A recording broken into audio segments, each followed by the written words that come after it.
Your Highness, hello Krim, everybody. It's so nice to see you. Now I can take the curtain down and hopefully not delete the stage. There we go. All right, first things first, thank you for coming to today's recital. And if you see to the left side of the stage from the public side, you're going to see a little thing that says click me for program notes and group invites. That is where you will find translations for what I will be singing today.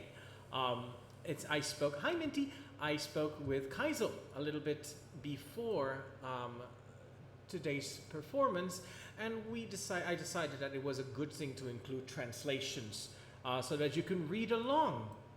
Today's concert is all about nature and how classical composers throughout the centuries have expressed their love for nature and their unity with it. And I also wanted to expose you to some composers you might not have heard before.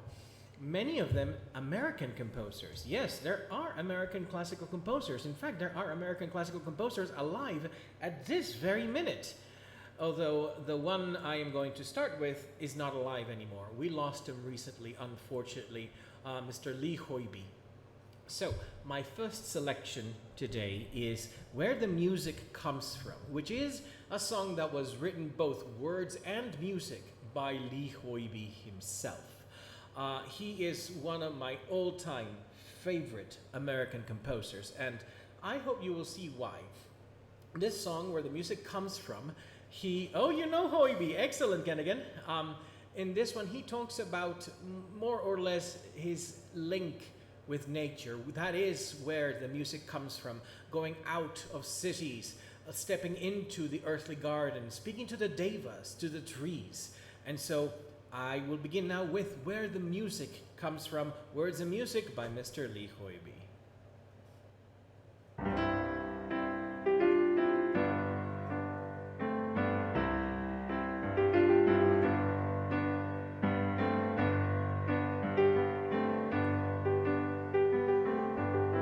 I want to be where the music comes from, where the clock stops, where it's now. I want to be with the friends around me who have found me, who show me how. I want to sing to the early morning, see the sunlight melt the snow, and I want to grow.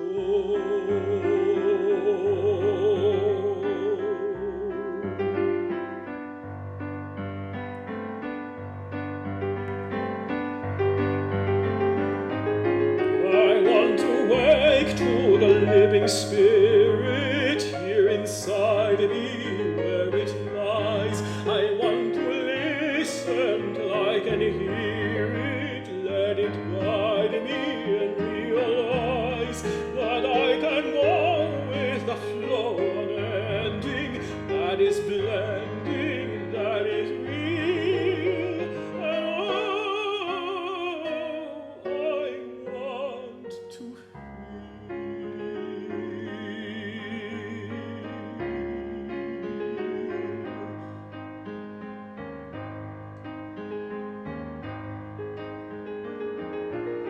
I want to walk in the earthly garden, far from cities, far from fear.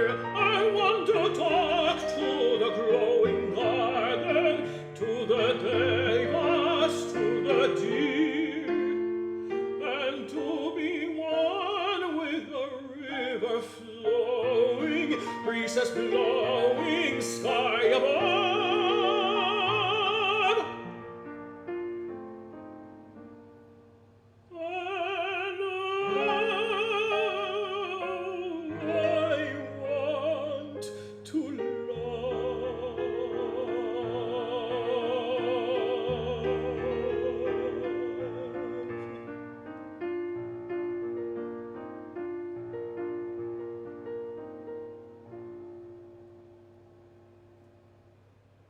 Thank you, Crixus, for notifying me that I have two settings on my EasyCast. One is for speaking and the other one is for singing.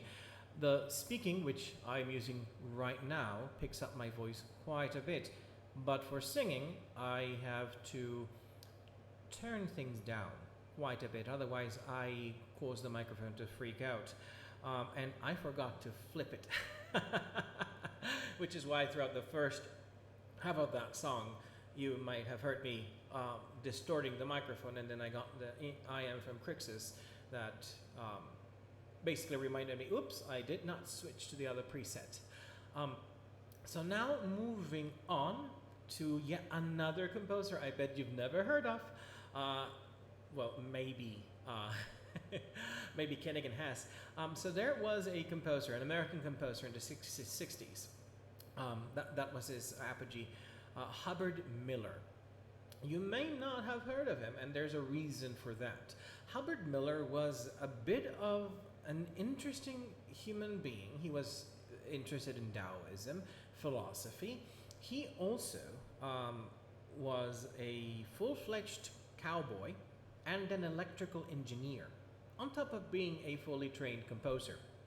And his music wasn't particularly played in the 60s because at the time that this was taking place, you had a bit of a trend going on in American classical music that sort of emphasized intellectualism, and by that I mean incredibly obscure, incredibly dissonant music as the main trend in classical music.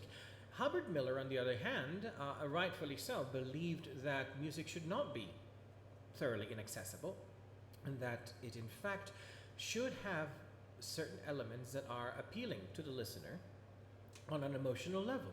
And so a lot of his music was dismissed as oversimplistic at the time. But, you know, we really don't listen to that music anymore, the music that was in vogue back then, so maybe he knew a thing or two. And in fact, I put it to you that he did, because his next song, which I will play now, the Spinning Song, is a beautiful piece that sort of speaks about the interrelated nature of the universe, of Earth. And Hubbard Miller came from a family of spinners and weavers. And so he talks about spinning and weaving as spinning, the spinning of the world, the spinning of the season, the spinning of Earth, but also the spinning of tales, the spinning of songs, and the spinning of weavers as they sing along. And oh, yes, something about the arrangement. I haven't gotten an accompanist to record this on the piano for me, so I did my own arrangement instead using synthesizers. And I think he would have approved. I kind of like the effect, so I might just keep it this way. You let me know what you think. So switching to the preset and beginning Hubbard Miller's The Spinning Song.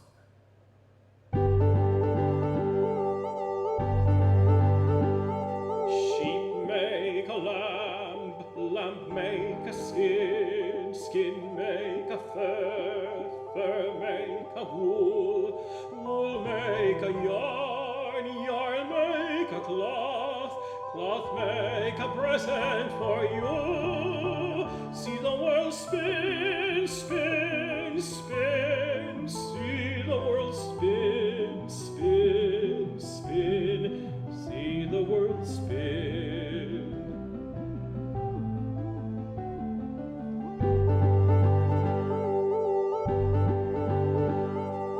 Field had a tree, tree had a nest, nest had an egg, egg had a bird, bird had to fly, didn't know why, bird had to sing a song too. As the bird flew, he sang, hear the bird sing, sing, sing, see the world spin.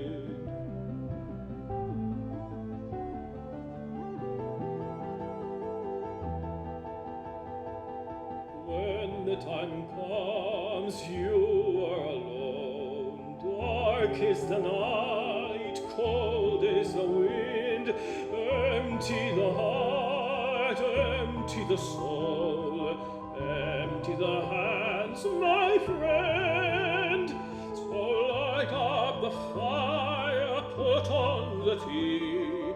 Let the dark sun sing inside you come out and be free to fly into the dark and die. Let the fire burn, burn, burn. Let the wheel turn, turn, turn. Let the birds sing, sing, sing. Let the world spin.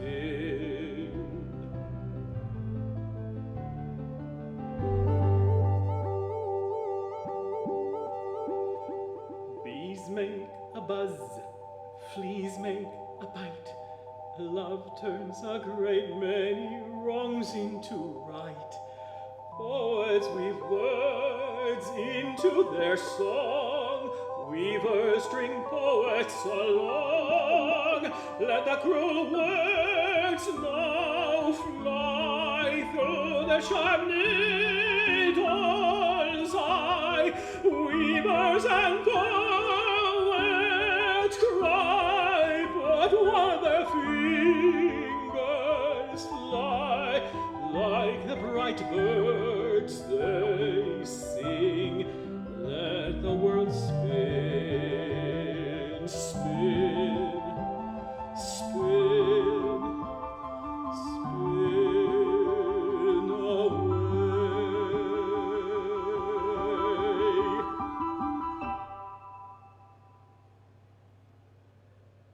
And that was the spinning song. Yes, I quite like the effect, and I'm fixing something. I just realized at my stage I rested a little bit too low because you can't see the water. There you go. Now there's the water. So I just had to fix that. Yes, it is a beautiful spinning song, and Hubbard Miller wrote a ton of music like this. I eventually want to contact the Hubbard Miller estate because, now get this, because the estate is interested in publicizing the music of Hubbard Miller, and so they will send you his scores if you ask for them. That's how I got the spinning song, for free. So I'm going to do a lot more Hubbard Miller. I would like to do an exclusively Hubbard Miller recital. So, oops, there we go. Kaisel told me that I am apparently sitting in the log. On my end, I'm sitting on top of it, but you know, live performances, that happens. So now we are going to go a little bit on the traditional European music. We have Schumann, one of the kings of the Lieder. This is a very, very lovely little piece talking about, as we have begun moving into the seasons, here we begin with Schumann talking about the beautiful, well, im Wunderschönen means the beautifully wonderful month of May, and how he was inspired while the birds were singing and the flowers were blooming, how he was inspired to declare his love and desire to the object of his affections.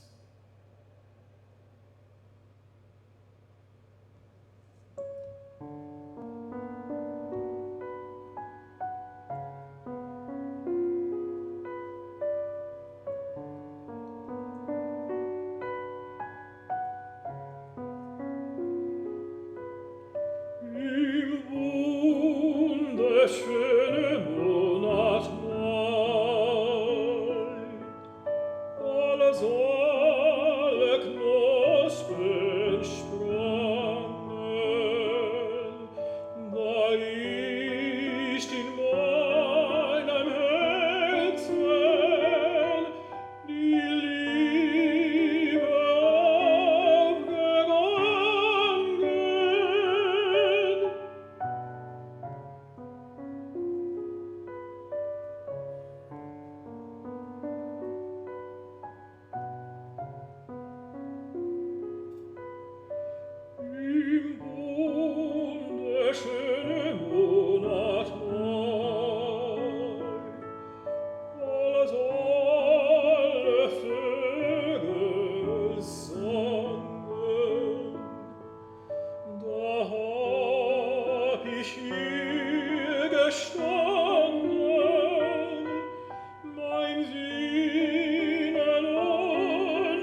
And so, one thing to keep in mind is that a lot of composers, when composing about very specific and graphical, well, visual themes such as nature, they will try in many ways to sneak in some musical figures that we call tone painting, which is an element of music, be it a main melody or an accompaniment, that suggests the subject about which the singer is singing.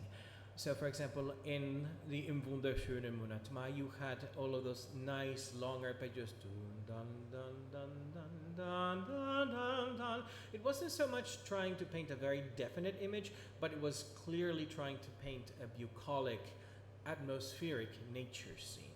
So, in our next section, talking about the seasons and nature in general, we have Vincenzo Bellini, whom you might remember from the previous concert. He was the senpai that Gaetano Donizetti could never get the approval of. And this is one of his songs. He was kind of the king of melancholy. He was, one of his nicknames was the Swan of Catania, because he would compose these very, very long melodies, which they're absolutely beautiful, but as a singer, they require quite a bit of breath control to carry across. And in this one, he certainly likes, he does not create languid melodies so much, because this is called malinconia, ninfa gentile, melancholy, you gentle nymph. And you've got to remember that in the time, in the Romantic period, melancholy was something that was incredibly, it was intrinsic with nature. You can see all the paintings from the Romanticist period, all of these droopy, gloomy, but also very beautiful, dusky scenes where you have the poet reclining or a woman traipsing through some strange twilight scene. Melancholy was considered to be a source of inspiration, and in Bellini's case, that's quite true. So many of his operas are thoroughly melancholic, and this is Bellini's kind of way of thanking the melancholy of nature for being his muse. So we have Malinconia Ninfa Gentile, and he talks about brooks, and he talks about mountains, and he talks about fountains. And take a good listen to what the accompaniment is doing while the singer is wailing his heart out on this. The singer being me.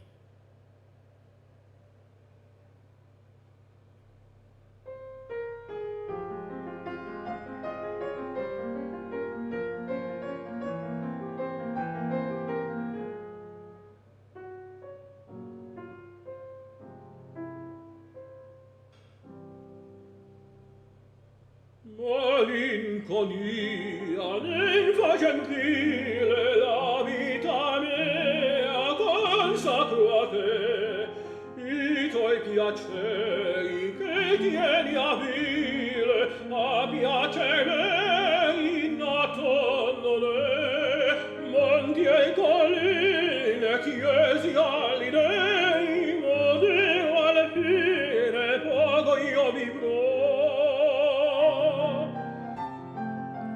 Mai quel fonte codesi miei, ne mai quel monte trapasserò, ne trapasserò, ne mai codesi miei trapasserò, ne mai trapasserò, ne mai trapasserò.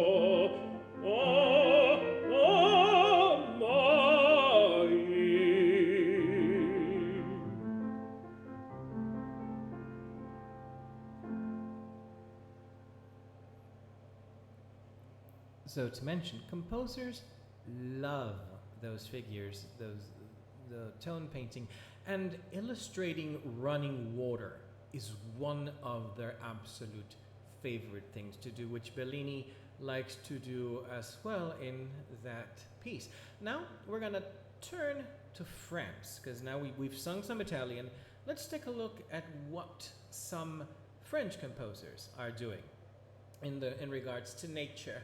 Of course, being French, there's a whole bunch of melancholy and betrayed love.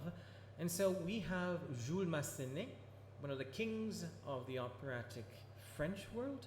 He also composed some very lovely art songs.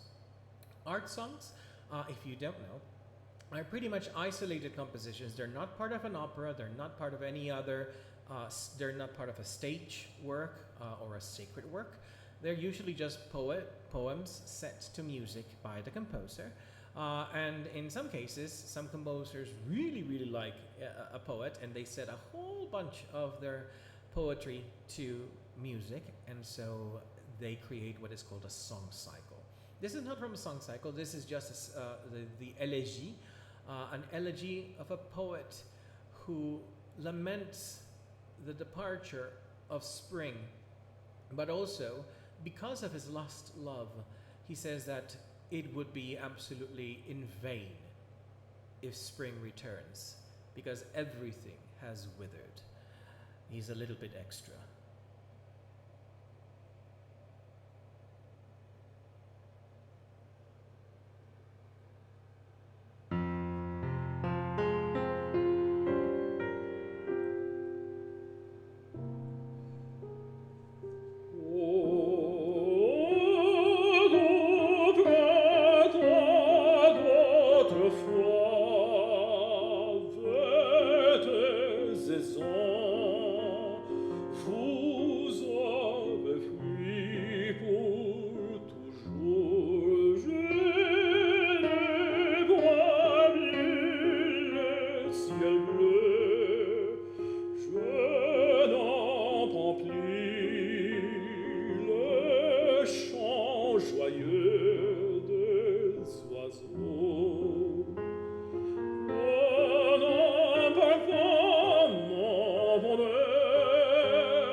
And now moving to another piece by Massenet, you can actually take this, if you could take this song and turn it into a complete opera, you would have Werther.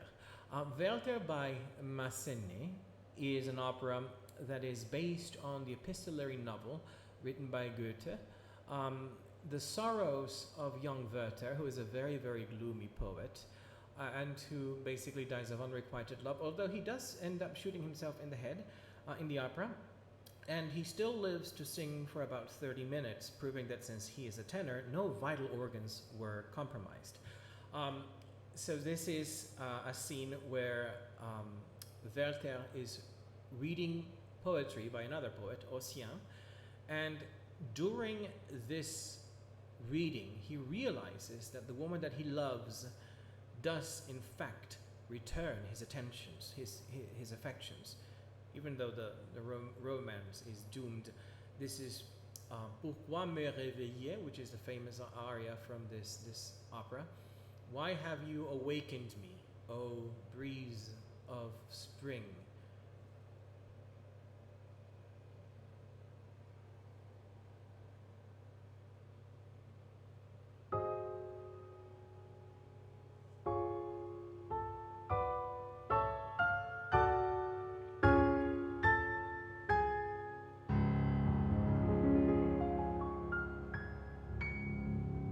Toute mon âme n'a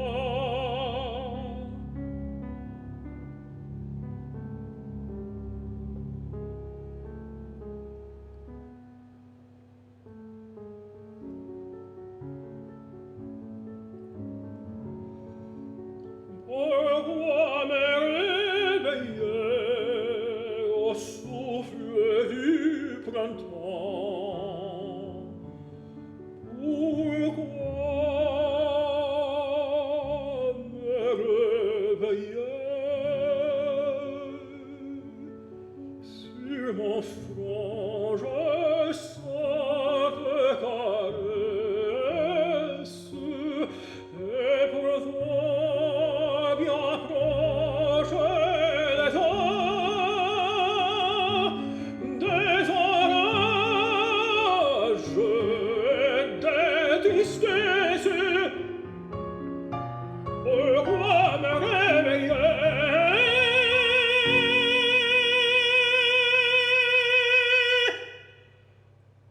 Au souffle du printemps.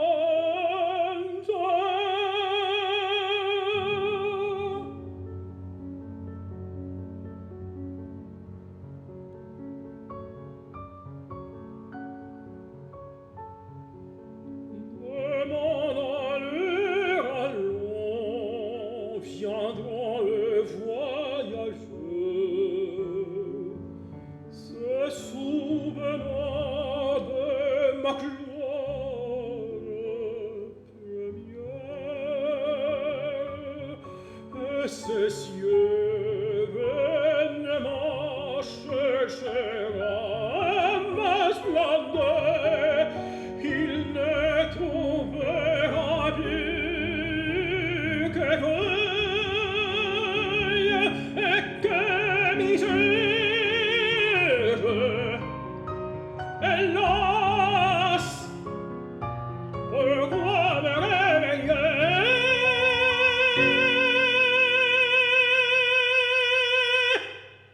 Au souffle du printemps.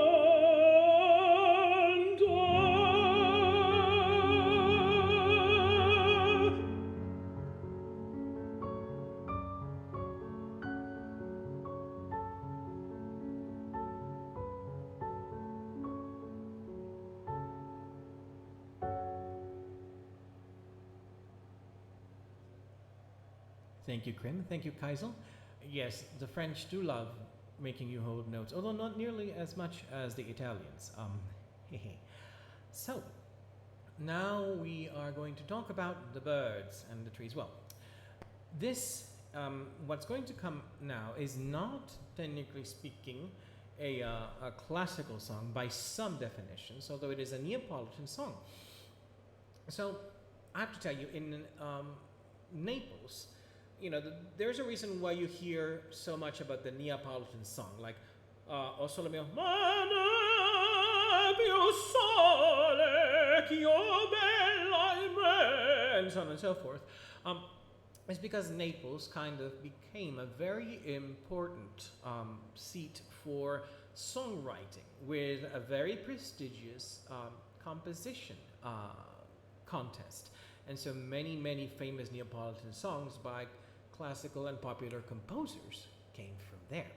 And what's going to come up is this, one of my favorite ones, Rondine al nido, Sparrows to the Nest, which wasn't very well known until a certain tenor by the name of Luciano Pavarotti really started making it popular by singing it in his concerts. And of course, that's where I heard it. And so I knew that someday I would have to sing it. Thank you, Christian. The conceit of the piece is that a man is looking at the swallows returning every year, every season. And he muses on that as an essay on faithfulness, because the swallows always return. But he then turns to his lover, who's not there, but he addresses his lover saying, you know, the swallows fly over mountains and oceans to return, and you escaped, and you have never come back. Oh, and of course you can listen. In the accompaniment, you will hear the piano very deliberately imitating the trill of the swallows.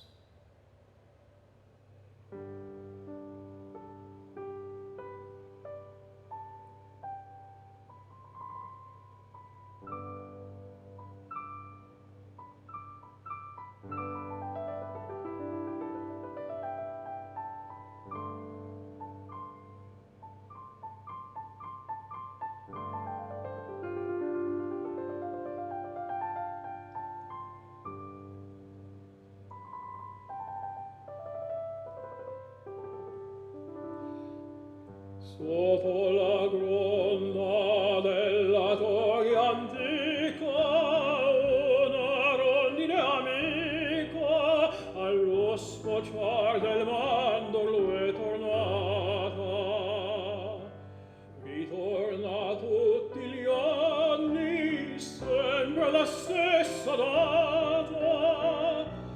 Monti e mari e barca per tornare.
Nella penombra dolce della sera passa la primavera, cinguettano le rondini nel volo. Ebbre di luce d'aria ed io son triste e sola. Monti e mari tu non varchi per tornare.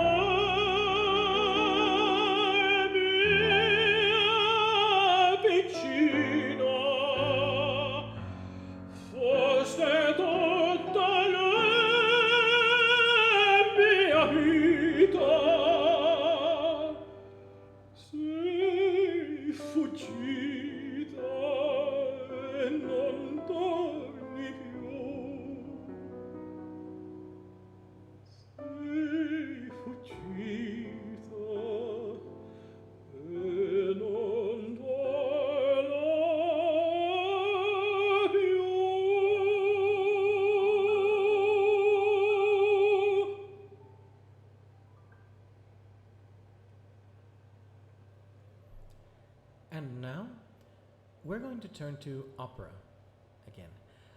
So one of my favorite composers is Georges Bizet. The name is familiar to some because he was the composer of one of the most famous operas of all time, Carmen. You know,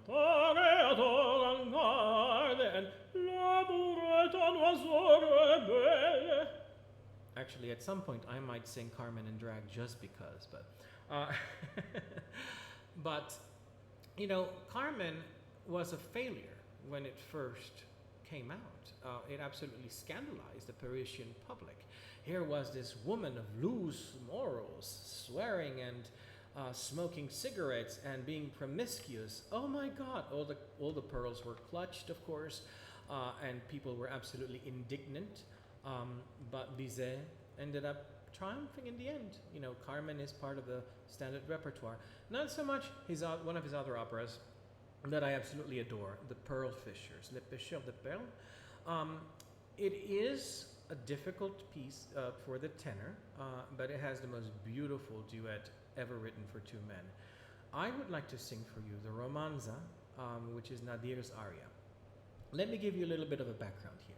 Nadir and Zulga are two pearl fishers who at one point almost came to blows. Their friendship was greatly inconvenienced because they both fell in love with the same woman, the priestess Layla. And both of them eventually decided that it was for the best interest of their relationship that neither of them should pursue Layla. Of course, this goes terribly wrong in the opera, and this is yet another one of my thesis of the majority of operatic problems will be resolved with a polycule, but this is neither here nor there. In this aria, Nadir is standing underneath the palm trees, and he hears the swaying of the palm trees in the breeze like a lullaby, and you will hear it in the music. You'll hear this dun, dun, dun, dun, dun, dun, dun, and those are the sounds of the palm trees lulling Nadir into memory as he believes he can almost hear Layla's voice in the wind rustling the palm trees.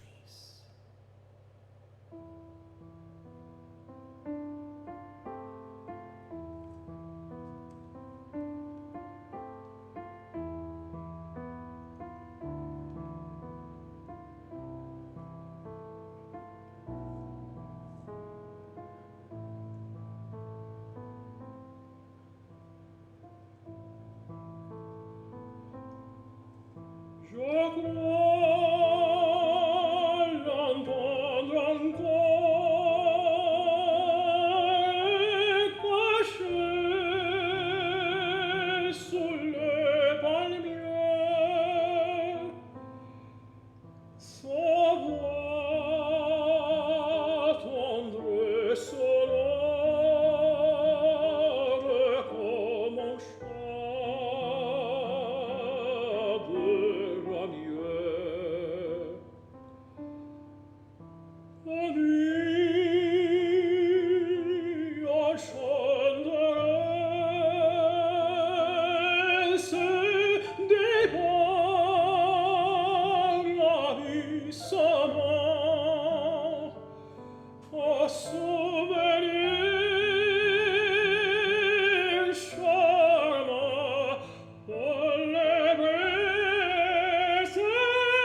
Yes, very nice melody. It's one of my favorite.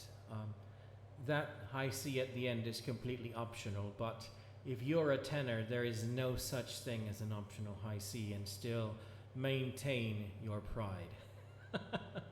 So I had to take it.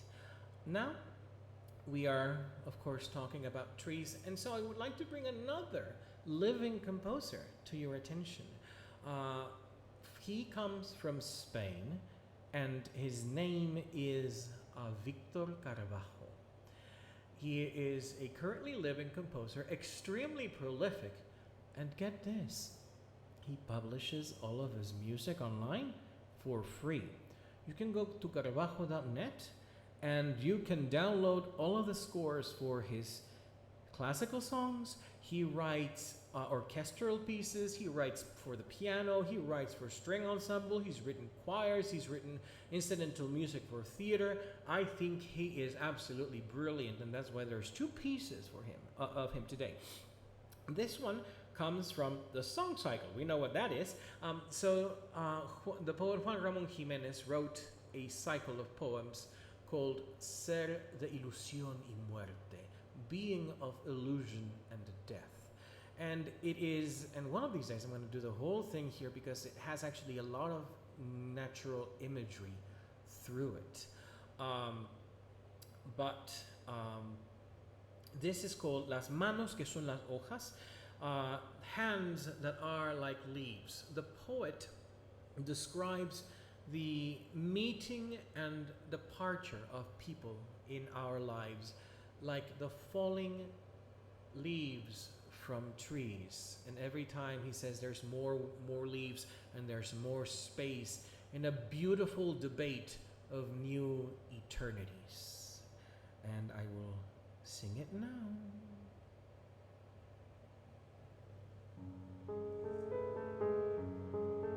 Las manos que son las hojas se despiden y se caen. Cada vez hay menos manos, más aire cada vez hay.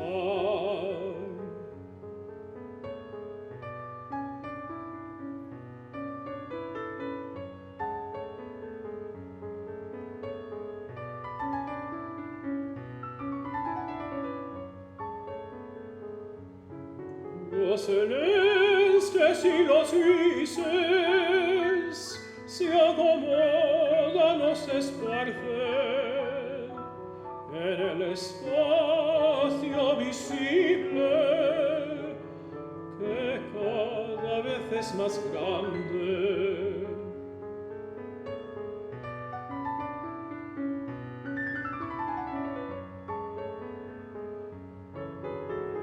En un debatir hermoso,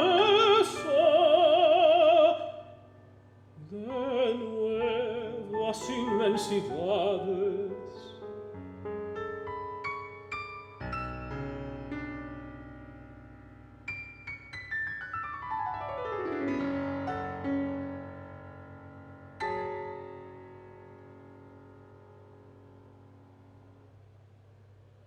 Now if I have trained you well so far, and it's okay if you didn't catch it, but you'll notice how the composer decided to write the accompaniment in that piece.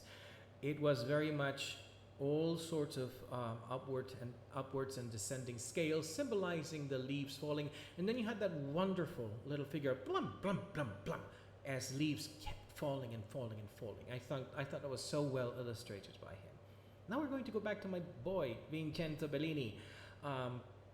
He wrote this song, and I sang it last week, but I want to sing it again today because I like it. Vaga luna che in argenti, in which the poet implores to the moon, hanging above the sky, to tell the love of his life, the object of his affections, how much he pines for her. And I think there's a bit of an unhealthy entitlement here, people expecting random objects in nature to do their bidding, but that's another story altogether. So now we're going to go for Vaga Luna. Let's see.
ei sospir, ei sospir, ei sospir.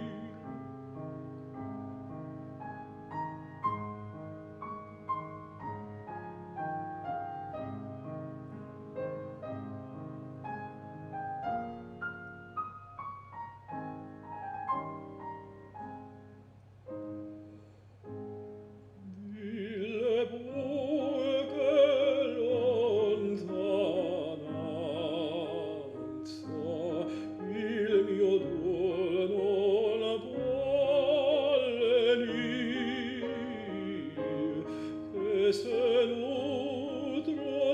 nutro una speranza,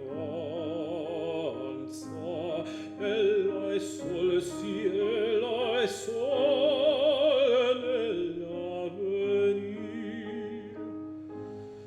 Dille burge giorno e sera, con dolore del dolor,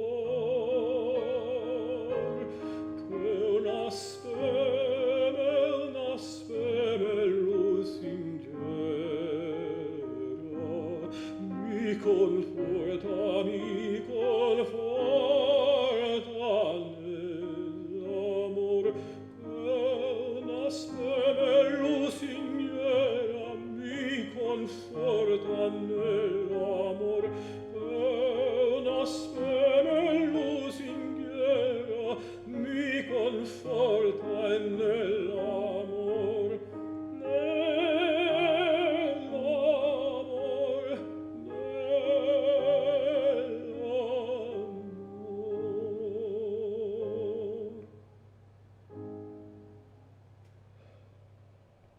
Now, as you may have noticed, we have moved on to the heavens, and our next selection is one of my favorite ones. Sure, on this shining night of star-made shadows round, by Samuel Barber, setting a poem by someone who has been forgotten, unfortunately, a Pulitzer Prize-winning writer and poet, James Agee. I think this song is absolutely gorgeous, outside of the one problem where the composer decides to set the word health in the most uncomfortable way possible for a tenor, and yeah. Outside of that, there's a neat trick here. So the melody, the reigning melody of this, thank you, Cara, of this song, sure on this shining night of star-made shadows round. Pay attention, because Samuel Barber does a very cool thing here. I start the melody, and then one measure later, he plays it in the piano, because this piece is all about the star-made shadows. And so the piece is constantly trying to catch up to the singer, because it is that melody is the shadow of the melody being sung by the singer. So pay close attention to that, because I think it's cool as heck.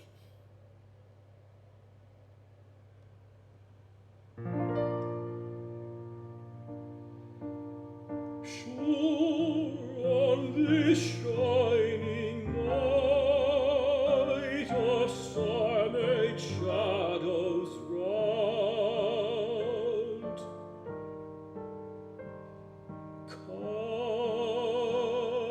kindness must watch for me this side the ground.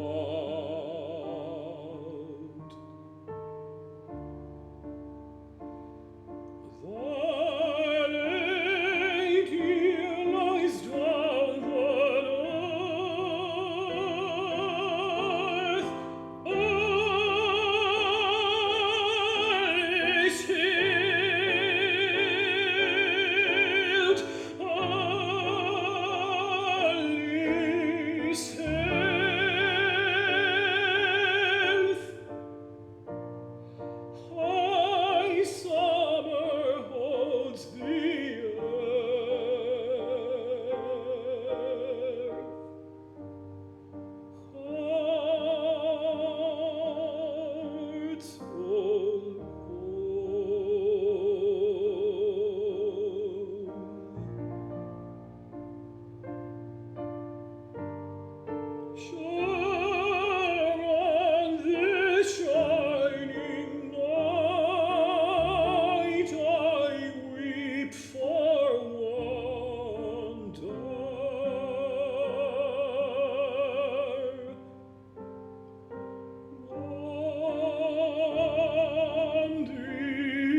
yes, Kennigan, you really can't beat Samuel Barber.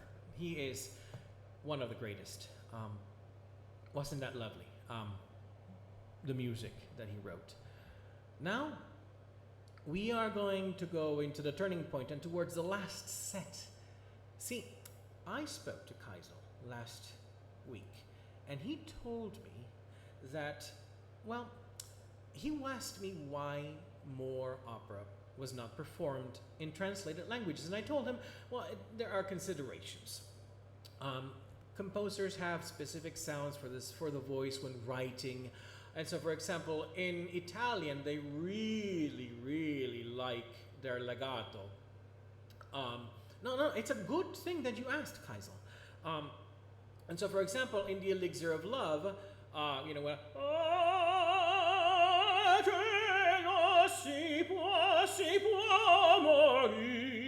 if you translate it, oh, darling, you wept for me. The nature of English kind of chops it up. So that effect is lost. However, there are some operas in some languages that do lend themselves to translation because of the nature of that language. Italian and English, not so much. However, Czech and English, well, allow me to do a costume change and tell you about this next opera. This is Rusalka by Antonin Dvorak, one of the greatest composers ever. And he wrote some gorgeous music. Of course, you know the Symphony from the New World, etc. But he also wrote operas. And Rusalka is what some people call a modern dark fairy tale. The Rusalka, as you know, is a water spirit that lingers by some water fountain or lake. And they often lure men to their watery demise. Well, this opera stars a nice Rusalka. She actually really does want to love someone, but she knows that she really can't in her condition as a Rusalka. So she goes to visit Yezhibaba, who is a powerful witch. Yeshibaba, incidentally, is the Czech name for Baba Yaga. Baba Yaga is not an evil creature. She is a force of nature. So depending on how you approach her in myth, she can be benevolent, she can be malevolent, she can be absolutely terrifying, or she can be incredibly kind. In this case, she does decide to help Rusalka and tells her that, because Rusalka is in love with a prince, of course. This starts sounding familiar because Yeshibaba bespells her and allows her to become human. The cost of it, though, is that she loses her voice and her immortality. And so the condition is that if she cannot find love with the prince, she is to be cursed, and so is the prince. Yeah, it sounds like a Disney movie. Well, because this was inspired by Hans Christian Andersen's The Little Mermaid. Transplanted to the Czech mythology, the Slavic mythology, the Rusalka. And so what's happening here in this aria, and yes, this is an aria for soprano, and I don't care, because from the first moment I heard this aria, I fell in love with it, and I said, I'm going to sing it someday, so I'm going to sing it now because I'm dressed like a Little Mermaid. So, in this moment, the Rusalka is singing a song to the moon, because the moon sees everything, and she implores the moon to shine on the man that he loves. And I'm not singing it in Czech, even though I could if I wanted to. I'm going to sing it in English. And that's, thank you for bringing that up, Kaisel, because I will be singing pieces in English where the translation does not, in fact, break the melody. Because of the nature of Czech as a language and English, they kind of work together. So here goes Rusalka's famous song to the moon.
that between waking and sleeping he may think of the love that enfolds him.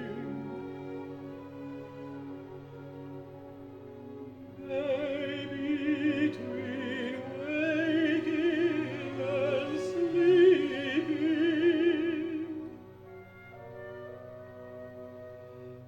think of the love that enfolds him.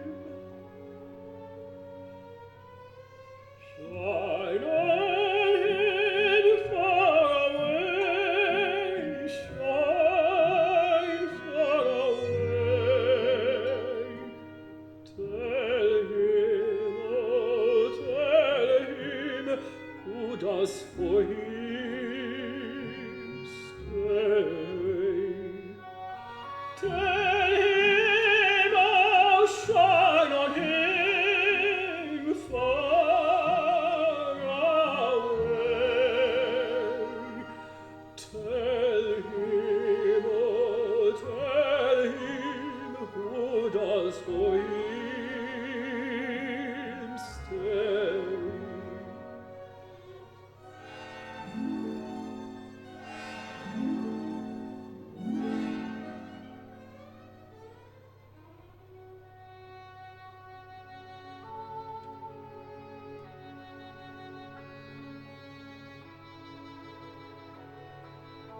Human soul, should it dream of me, let by memory wakened be. Moon, oh, do not wane, do not wane, amen, do not wane.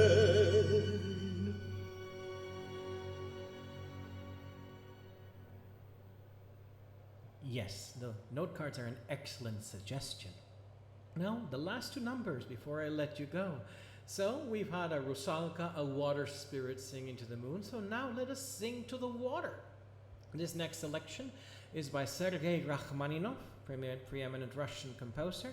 And it is Vesenye Vody, Spring Waters. And yes, I had to learn to sing it in Russian, so you get to listen to it in Russian.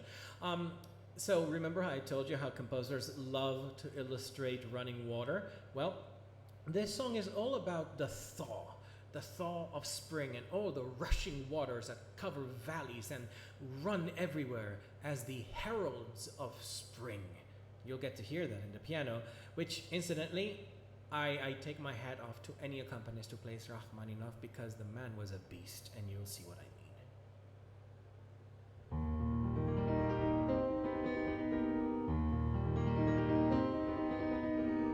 Że w szopłaniach bieleje śnieg, a wody już wierzchnej szmiat.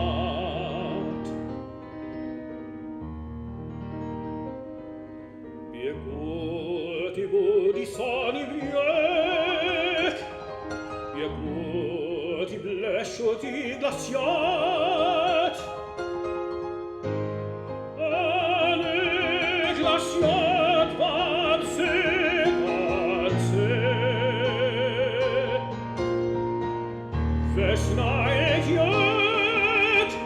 Wesna idiot, mój молодой wesnigance, a na nas wyslala wejna.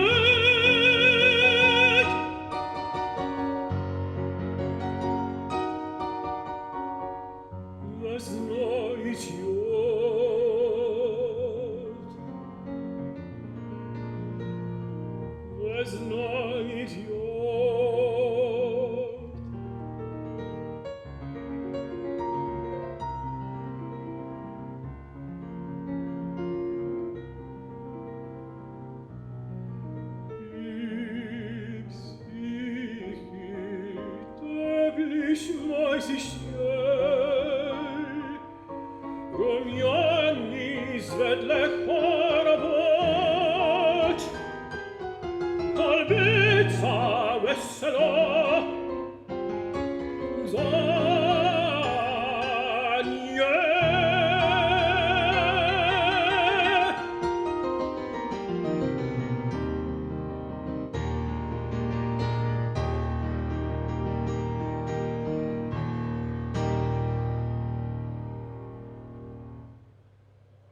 So at one point I went to La Scala in Milan, and they had, for some reason, I don't remember why, they had the death mask of Sergei Rachmaninoff, and they also had an impression of his hands. You just heard the piano there, the music that he composed. The man did not have hands, he had shovels, which explains a lot of his piano music and why it's so difficult for most people to play it. Now, I want to close today's concert. Thank you so much for coming. Please don't forget to tip your venue, this wonderful place where they allow my insanity now every Saturday. I need to alert you, next weekend I may not be singing. I'm having surgery on Thursday, dental surgery, and I may be too tender to sing on Saturday. I will let everybody know, Crixus and everybody. So now, for our final piece, one of my favorite composers, Victor Carvalho, yay! You heard him earlier, he's still alive, thank goodness. He wrote this piece set to a poem by Jose Marti, one of Cuba's preeminent poets, and it tells the real-life story of a young girl who fell in love with a man who left and came back married. And then, out of heartbreak, she drowned herself in the river, returning to the water. I said this was a real life story. What I didn't tell you was that the man to whom this happened was the poet himself, Jose Marti.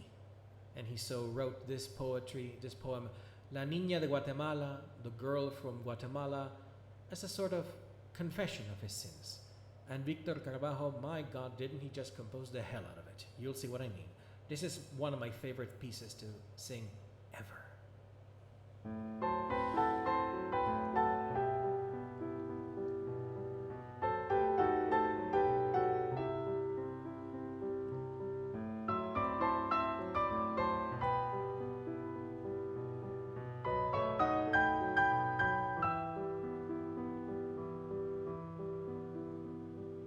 Quiero la sombra de un ala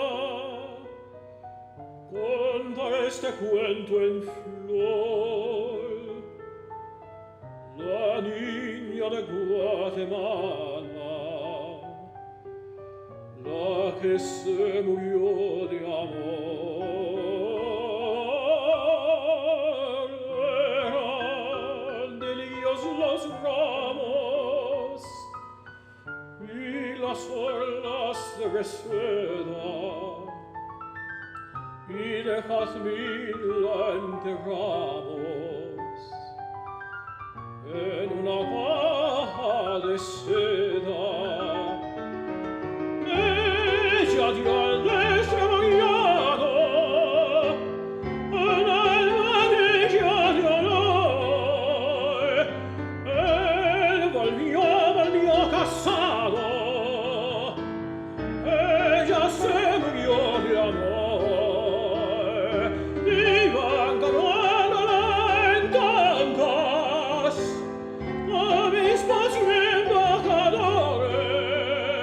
Detrás iba el pueblo en tandas, todo cargado de flores.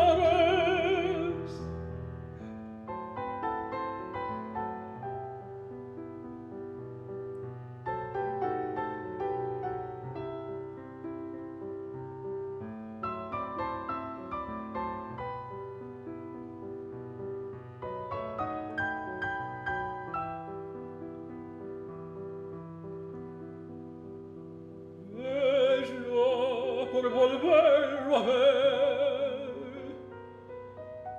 salió a verlo el mi amor. Él volvió con su mujer, ella se murió de amor. Como de bronce candente promesa de despedida. Era su frente la frente que más llamado en mi vida. Sento muy tarde en el río, la sacó muerta el doctor, dicen que murió de frío. Yo sé que murió de amor, allí en la bóveda helada, la pusieron en dos bancos, besé su mano afilada, besé sus zapatos blancos, callado al oscurecer,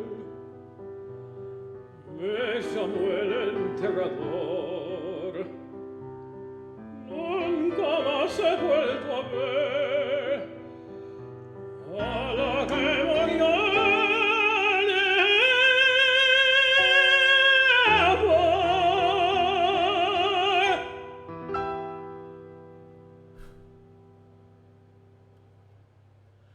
All right, 13 minutes overdue. Sorry about that. I need to get better at planning these things. But thank you so much for joining me today. It's so good to see all of you. As I said, I may not be here next week because of tooth surgery. Actually, today just singing, the vibrations make my tooth hurt. So we'll see how things are. I will let everybody know come Friday night what it's like. And if I won't be here next weekend, I will certainly be here the week after, because that's more than enough time for me to heal. Once again, thank you to Crixus for having me here, and thank you to the Varro, which is a wonderful theater. Please go ahead and take a look at the sim, and have a wonderful rest of your day.